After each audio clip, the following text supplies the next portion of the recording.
Hi Nisa. I just wanted to explain to you how to balance this equation.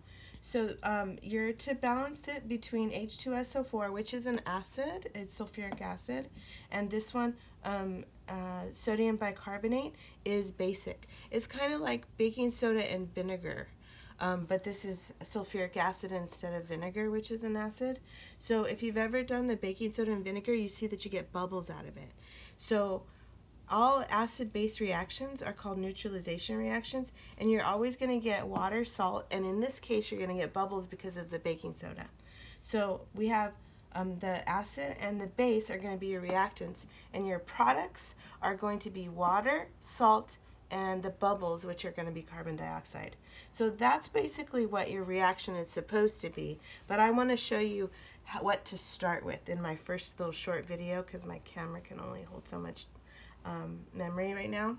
So the acid, I'm going to start right here. I wrote it in green. So the acid, if I break it down, I have two hydrogens and they each have a plus charge.